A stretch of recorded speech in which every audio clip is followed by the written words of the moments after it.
epic shit. The purpose of this book is to serve as a reminder of how life happens to all of us, to put words to our thoughts, and to make us more aware so that we can make choices in life from a state of awareness rather than ignorance. It is a compilation of the author's thoughts that he has shared on social media over the past 12 months and is meant to be read in a playful, random way, reflecting upon the pages read each day. Part 1: Success and Failure. Success is something that everyone strives for, but what exactly does it mean to be successful? Is it achieving fame and fortune, or is it living a fulfilling and purposeful life? The answer is different for everyone, but what's certain is that success doesn't come easy. It requires hard work, resilience, and a positive mindset. In fact, my relationship with success has been driven largely by my relationship with multiple failures. The mistakes that I have relentlessly committed over the years have made me inch towards success at the most unexpected times. This part of success isn't necessarily about prescriptions on how to get successful. It is rather about defining what success really means to you, staying true to that, and then using failures as reflections to create your own success. Here are some tips on how to build a successful mindset, even in the face of failure. 1. Redefine success for yourself. As mentioned, success means different things to different people. It's important to take the time to reflect and identify what success means to you. Is it achieving a specific career goal, traveling to a certain number of countries, or living a healthy lifestyle? Whatever it is, it's essential to define success on your own terms. This way, you'll have a clear direction to move towards, instead of blindly following society's expectations. 1. Embrace failure. Failure is a part of life, and it's something that everyone experiences at some point. Instead of fearing failure, it's important to embrace it as a learning experience. Take the time to reflect on what went wrong, what could be done differently, and how to move forward. Failure is an opportunity to grow and improve, not a sign of weakness or incompetence. 1. Take action. Nothing beats the feeling of having done more in 24 hours than what the day expected you to. Setting achievable goals and taking action towards them is key to building a successful mindset. Start small and gradually increase the difficulty of your goals. Taking action not only helps you achieve your goals, but it also builds momentum and motivation to continue moving forward. 1. Be persistent. Persistence is a vital component of a successful mindset. It's easy to give up when faced with obstacles or setbacks, but true success comes from pushing through these challenges. Remember that persistence isn't a one-day miracle. It is a conscious choice translated into habit.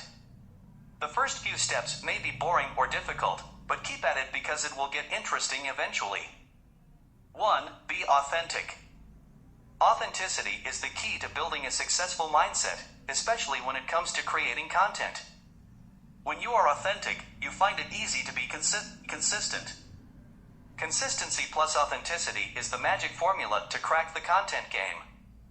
This means creating content at regular times, daily/thrice a week/weekly, while being true to yourself. No one can put up a facade for long, so it's important to stay true to who you are. 1. Rule yourself. How we think of our problems is how the world will think of our problems. If we exaggerate our problems, so will the world. If we are happy despite our problems, the world will help us get happier. While we almost always don't choose our problems, we can always choose how to respond.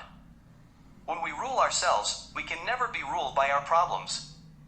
The biggest misconception people have is that they are the odd one out and everyone else is sorted. You are what you do, not what you say you'll do.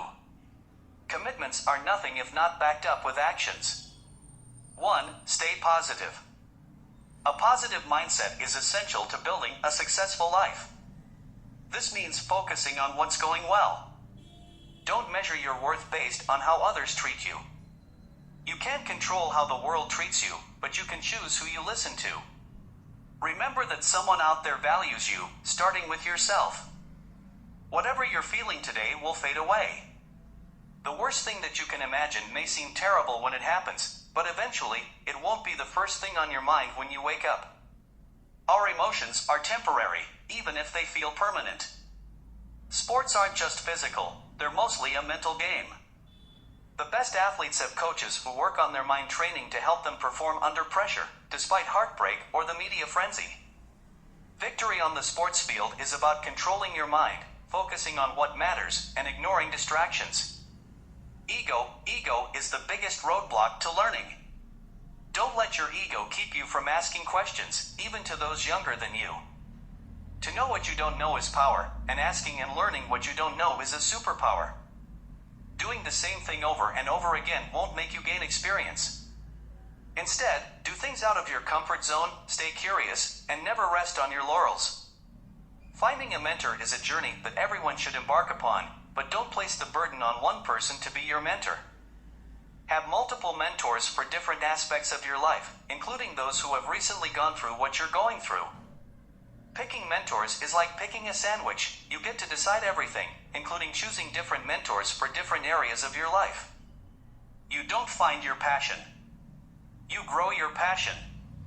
Passion is not something that you discover overnight. It is something that you nurture and grow over time. The tiny inner nudge to pursue a particular activity is the beginning of passion. Whether it is painting, composing music, or playing cricket, that nudge keeps gnawing at you until you start to work on it every day. Passion is persistence. It is what keeps you going even when you face obstacles and challenges that seem insurmountable. Passion is showing up every day to do the work, no matter how good you already are at it. It is about signing up for hard work, knowing that not choosing it would be even harder. When it comes to making decisions, people often rely on their hearts or Excel sheets. While decisions about money are best made through Excel sheets, decisions about people are best made with your heart. As children, we are born with an innate ability to ask questions endlessly. However, the environment in which we grow up kills our curiosity. We are often told not to ask silly questions or shut our mouths. But it is okay to be genuinely curious and ask questions, even if others think they are dumb. Nurturing your curiosity is the coolest thing in a world where people are afraid of being called dumb. Success and failure are merely outputs. What is important is what you become during the process of success and failure. No one sees the multiple failures before that one huge success, or how you overcame your habits and systems despite failing. But what you carry in your heart to reach your destination is what truly matters. If you worry too much about what people will think of you, you will often end up doing what they want you to do. The simple formula to get out of this is to ask yourself, what do I want? 3 relationships define almost everything that happens to us in our lives: the relationship we have with money, time, and ourselves. The stereotype dictates that no one expects a CA to make a visually colorful resume, a musician to send an Excel sheet proposal, or an engineer to send a video resume. But fighting the stereotype is a great way to get attention.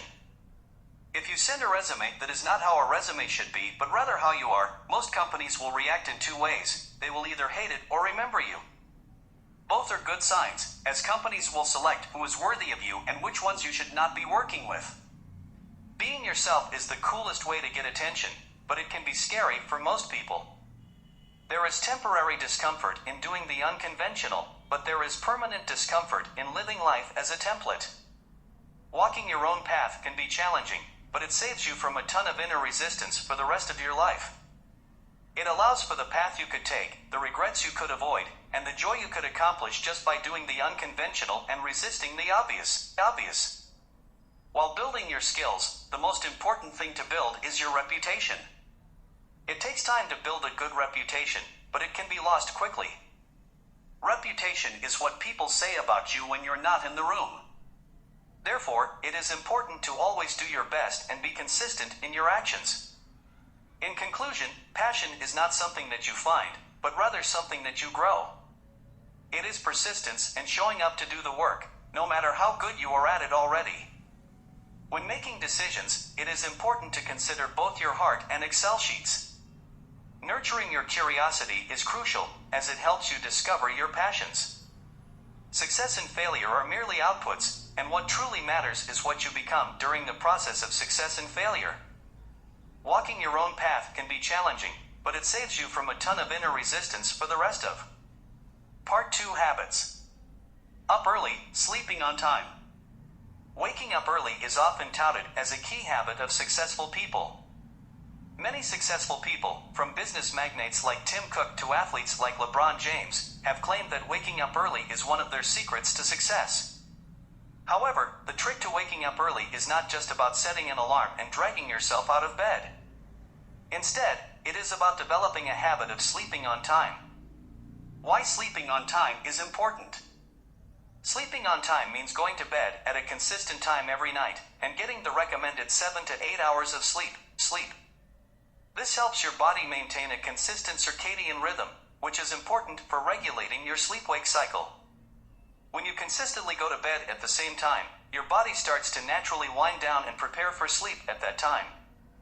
This means that when you wake up, you feel refreshed and energized instead of groggy and tired. On the other hand, if you have an irregular sleep schedule, your body struggles to maintain a consistent rhythm. This can lead to difficulty falling asleep, waking up in the middle of the night, and feeling tired during the day. If you consistently wake up early without getting enough sleep, you may feel groggy, irritable, and unproductive. This is why sleeping on time is so important. It ensures that you get enough restful sleep, which is essential for your physical and mental health. My journey to sleeping on time. I used to be a chronic night owl. I would stay up late into the night, watching TV, scrolling through social media, or just procrastinating. I would set my alarm for 6 a.m., but I often hit snooze multiple times, feeling tired and unenthusiastic about the day ahead. However, I soon realized that this lifestyle was not sustainable. I was always tired and irritable, and I found it difficult to focus on my work. I decided to make a change and start sleeping on time. The first step was to set a consistent bedtime. I decided to aim for 10 p.m., which would give me around 8 hours of sleep. I also made some changes to my nighttime routine. I stopped using my phone in bed, switched off all electronic devices an hour before bedtime, and read a book instead. At first, it was difficult to adjust to the new routine. I was used to staying up late and sleeping in, and my body struggled to adapt to the new schedule. However, I persisted, and gradually my body started to adjust. I found that I was falling asleep more easily, and waking up feeling refreshed and energized. The benefits of sleeping on time. Sleeping on time has been one of the best habits I have developed. Not only do I feel more rested and energized, but I also find that I am more productive and focused during the day. I no longer struggle to concentrate on my work, and I am able to complete tasks more efficiently. Sleeping on time has also had positive effects on my mental health. I used to suffer from anxiety and insomnia, but since developing a regular sleep routine, I have found that my anxiety has decreased and my sleep quality has improved. I also feel more positive and motivated, as I am no longer constantly tired and irritable. Why habits are more important than targets. Habits, on the other hand, are the small actions that we do consistently over time, such as exercising daily or eating a healthy breakfast. These habits may not have a specific end goal, but they can have a profound impact on our lives and help us achieve our larger goals in the long run. Developing a habit of sleeping on time is a perfect example of the power of habits. While the end goal may be to wake up early and feel rested, the true success comes from developing the habit of consistently going to bed at a certain time every night. This habit is not just about achieving a specific goal, but about creating a lifestyle that promotes overall health and well-being. Furthermore, habits are more sustainable than targets. Targets can be overwhelming and can cause us to burn out quickly, especially if we don't achieve them right away. In contrast, habits are small and manageable, making them easier to incorporate into our daily lives. By focusing on habits, we can create lasting change that will have a positive impact on our lives in the long run. Tips for developing a habit of sleeping on time. If you're struggling to develop a habit of sleeping on time, here are some tips that may help. 1. Set a consistent bedtime. Try to go to bed at the same time every night, even on weekends. 2. Create a nighttime routine. Develop a relaxing routine before bed, such as reading a book or taking a warm bath. Avoid screens for at least an hour before bedtime. 3. Avoid caffeine and alcohol. These substances can interfere with your sleep quality and make it harder to fall asleep.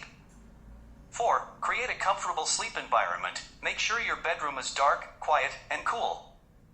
5. Be patient. It takes time for your body to adjust to a new sleep schedule. Be patient and stick with it, even if it's difficult at first. Conclusion. In conclusion, waking up early is not just about setting an alarm and forcing yourself out of bed. It's about developing a habit of sleeping on time, which involves going to bed at a consistent time every night and getting enough restful sleep. This habit can have a profound impact on our physical and mental health, as well as our productivity and overall well-being. Developing habits is more sustainable and effective than setting specific targets, as habits are small actions that we do consistently over time, creating lasting change in our lives.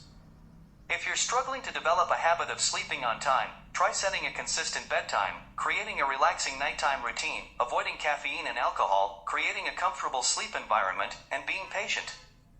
With time and persistence, you can develop this habit and enjoy the many benefits of waking up early and feeling rested. Part 3: Awareness.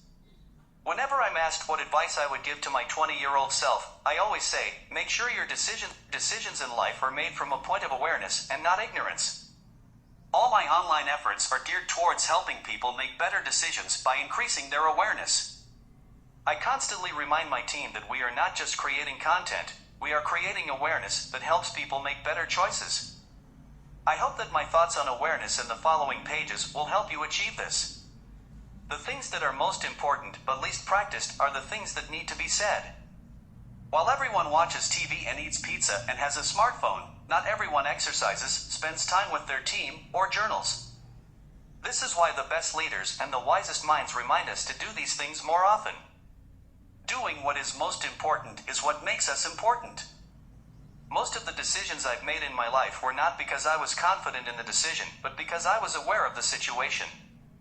I wasn't sure if dropping out of my PhD program or going to ISB or giving up a corporate job for a startup were the right decisions, but I knew I couldn't continue with things as they were. I had to make those decisions because I had explored all other options, and I would regret not making them later. I didn't know if those decisions were right or wrong, but not making them despite being aware of all other options was certainly the wrong decision. Decisions are not about determining destinations, but deciphering the path we want to take next. Often, our actions are driven by our desire to please others. This begs the question, whose life are we living? We end up doing things we don't want to do to oblige others, like going out with friends instead of pursuing a job we're interested in, or attending parties instead of getting enough sleep. Saying yes more often just to make others happy leads to tiny betrayals that make us feel worse. Living a truly well-lived life means staying true to ourselves, even when it's difficult. Emotional debt is more lethal than financial debt. The debt of never saying I love you to our parents, or never apologizing to a friend, or never living for our own happiness because we're too busy pleasing others piles up and kills us from within every single day. Money comes and goes, but the emotional debt continues to weigh us down. When unsure between two choices, picking both is almost always the wrong response. We can't have it all. We must choose what we want and go after it, learning from our successes and failures along the way. Being calm is a skill. It's easy to be calm when things are calm, but being calm in the face of ridicule, isolation, or questioning is powerful. Losing our calm only compounds unpleasantness. Anyone can carry a heavy load, but it takes a kind heart to be kind to others. Fear has caused more procrastination than laziness ever has. Procrastination is often a result of fear of failure, success, or rejection. Finding security in our own achievements is the biggest achievement. Someone younger than us will always be making more money, but true success is being satisfied with what we have achieved. Satisfaction is a powerful skill to have. We should be satisfied with our journey, how far we've come, and all the parts of ourselves that we've improved. Only then can we truly enjoy the journey ahead. Part 4: Entrepreneurship. Writer shares some of the lessons learned from mistakes and failures over the years. The first piece of advice is that as a founder, you have to show up every single day. No one else is going to do it for you. Regardless of how you are feeling, or how the startup is doing, or what the press is writing about you, you have to be there. People would much rather work for a competent asshole than an incompetent nice guy. Entrepreneurship is hard. The early excitement of building a team, planning a name, and launching the first version of a product will fade away. And the insane details of life will begin to emerge. At that point, the only thing that will help is the stories you tell yourself. You have to keep reminding yourself of why you became a founder in the first place. Capability is rarely the question mark in life. It is always the intent. People lack intent because they don't like the leader, they are not driven, they don't care, they are not acknowledged, or they work for a person, not for a larger good. When people are driven to bring their right intent to the table, they are the first ones to surprise themselves with their capabilities. Telling someone they are wrong is never going to convince the person. Telling someone they don't see the point is hypocritical. Telling someone you will never understand is you facing the mirror. Yes, people do go wrong. They do not see the point. Yes, they do not even understand. None of this is false. However, entrepreneurship and building a team are 90% understanding and 10% execution. 90% empathy with 10% autocracy. And 100% patience. If I can't trust you, it doesn't matter how smart you are. The best advice the writer ever got. Your work is not only your work. It is the measure of how much trust your manager places in you. Dip by dip. Day by day. One action at a time. Entrepreneurship is not a profession. It's a state of mind. You can have a job and think of building new things, energizing your team, and making sure you are helping the business grow. Figure out the right problems to solve. Ask for work beyond your job description. Treat your job like your own business. You do not necessarily need to have a startup to become an entrepreneur. You can start where you are. Move things that need to be moved. Change the status quo for the better, and you are an entrepreneur. Compounding is the biggest miracle of life. Founder delusion also is, in a bad way. For the longest time, you would continue investing religiously, you would see normal gains. Over time, the gains would skyrocket. So is the case with founder delusion. When your startup is small, you don't feel you're giving away much while inviting external funding. It is only when the company creates big results that you as a founder realize that much of your large profits and valuation also get split in a big way. Compounding, in a way you hadn't wanted yet signed up for. When was the last time you bought a product or service because the founder is from IIT, or because the founder hasn't drawn a salary for the past 6 months, or because the founder is going through depression? You couldn't care less. No one cares AF***K about who you are. What you have done in the past does not have any relevance to how good you are at solving customer problems. Your success as a founder depends on how close you are able to get people to their goals. Part 5: Money. The author shares their personal experiences with money and the mistakes they made along the way, hoping to help readers avoid similar mistakes and develop a healthy relationship with money. The author's father taught them that growing up without money could lead to either pursuing it obsessively or growing beyond it. While the author believes that money is important, they also believe that constantly chasing after it is a waste of time and life. Instead, money should be used to buy freedom, which is a privilege that allows for wiser choices. The author admits to having made several mistakes with money, many of which stemmed from their hatred of it. Growing up, the author's family was in perpetual debt, and they believed that money was the root of their problems. However, this belief led the author to disrespect money, and they did not take the time to learn how to manage and grow it. As a result, they made several mistakes, including taking out loans to buy real estate without factoring in taxes, inflation, or the need for substantial price appreciation. Additionally, whenever the author had extra cash, they invested it in startups, hoping to make enough money to repay their loans. The author also invested in illiquid assets like startups and real estate, rather than liquid assets like stocks and gold. When tough times hit, the author had a lot of paper wealth but no cash, which led them to accumulate even more debt. Furthermore, the author took a lower-than-market salary for a decade, over-indexing on equity, believing that the equity would earn them more than their salary ever could. However, things did not turn out as expected, and the author was left with no wealth. The author also made the mistake of over-indexing on the future, maintaining their lifestyle when they should have lowered it, and maxing out their credit cards. They accumulated more debt in the hope that one big event would resolve all their issues. Additionally, they invested in stocks when the markets were high, hoping to make fast money, and sold in a panic when the market tanked, losing money as a result. The author broke their mutual fund investment whenever they needed cash, essentially breaking compounding. They persisted with this approach during the painful slow growth period, and just when compounded growth was about to take off, they clipped its wings. The author also discouraged their wife from investing in mutual funds and buying gold, mocking her and challenging her to a return comparison. However, it was her investment that saved them, not once but thrice. The author concludes that they did not respect money, and it did not respect them either. They knew how to make money but did not understand how to preserve and grow it. However, the author has since learned several lessons about money, including that taxes and inflation are real things that must be factored into return calculations. Additionally, compounding requires time, and liquidity is critical. Waiting for the right opportunity and buying at the right price are also crucial for successful investing.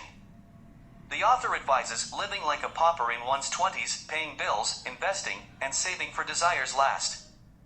Loans should only be taken for things that appreciate in value, such as education or a single house. Investors should not invest according to their echo chamber, but learn and respect all asset classes. Finally, diversification will not yield supernormal returns, but doubling down on what is working will. In conclusion, the author believes that money buys freedom, which is a privilege that allows for wiser choices. Part 6: Relationship. The author begins by stating that relationships are where we thrive, but are also where we are challenged the most. They suggest that interpersonal relationship problems are at the root of all problems, and the key to good relationships is having a good relationship with oneself. The author poses a series of questions to encourage self-reflection, such as, would you be friends with your own self? Would you marry yourself? Would you be your own boss? What version of you would you rather not be? Why do you still continue being that version? These questions are intended to help readers identify areas of self-improvement and growth. The author suggests that flaws that are unacceptable in others should also be unacceptable in oneself, and that the change we want in others must begin with ourselves. The author also reflects on the impact of family on personal growth, acknowledging that we cannot choose our family or what they do to us psychologically. However, they encourage readers to actively heal themselves if necessary and not simply accept their circumstances as fate. The importance of communication in relationships is emphasized throughout the passage. The author suggests that all problems can be traced back to a point of miscommunication and that relationships thrive on communication. They encourage readers to talk to others when feeling upset and to talk to themselves when feeling upset with themselves. By communicating effectively, problems can be turned into actions to be taken. The author also discusses the importance of kindness and empathy in relationships. They acknowledge that kindness may sometimes cause pain, but it is always the right thing to do for oneself. Empathy is presented as an innate quality that cannot be taught. The author suggests that we should choose to spend time with those who are worth it and let go of those who do not have empathy or respect. The passage concludes with a reflection on the value of vulnerability and truth in relationships. The author suggests that appreciating others for their vulnerability and truth encourages honesty and discourages lying. They question whether society encourages speaking the truth or punishes it, encouraging readers to consider their own experiences with truth-telling. In summary, the passage reflects on the importance of relationships and self-reflection for personal growth and development. It emphasizes the importance of communication, kindness, and empathy in relationships and encourages readers to appreciate vulnerability and truth. Ultimately, the author suggests that personal growth and good relationships begin with oneself and the decision to actively work towards improvement. Relationship with time. The relationship with time is often underestimated, but it is a key component of success. It's no secret that time is the one resource that we cannot gain more of, but we can control how we use it. Author talks about how his relationship with time has been a critical part of his success. He has been tracking his time since he was young, and he schedules everything in his life. From work to free time, birthdays to bills to pay, author has everything on his calendar. While some may think that this is imprisoning, Encore finds it liberating. By prioritizing the things that are important to him, he has been able to develop habits that have helped him overcome failures and achieve success beyond his imagination. Encore's superpower is time, and he uses it to his advantage. But what about you? What is your superpower? Everyone has something that keeps them going when things get tough. It could be your discipline, your dedication, your attention to detail, your friendly nature, or even your rebellious streak. Whatever it is, hold on to it tightly, and use it to propel yourself towards success. As you go out into the world and pursue your own epic journey, remember that the most powerful things within us are often the easiest to overlook. Don't let that happen to you. Embrace your superpower, and let it be your armor as you take on the world. It's easy to get lost in the chaos of life, to lose sight of what makes us unique and special. But we all have something that sets us apart. It's up to us to recognize it, embrace it, and use it to our advantage. Ending note. As you go out into the world and do your own epic shit, I suggest you take this armor with you. And you shall never return home defeated. Because the powerful things that lie within us are often the easiest to overlook. The end.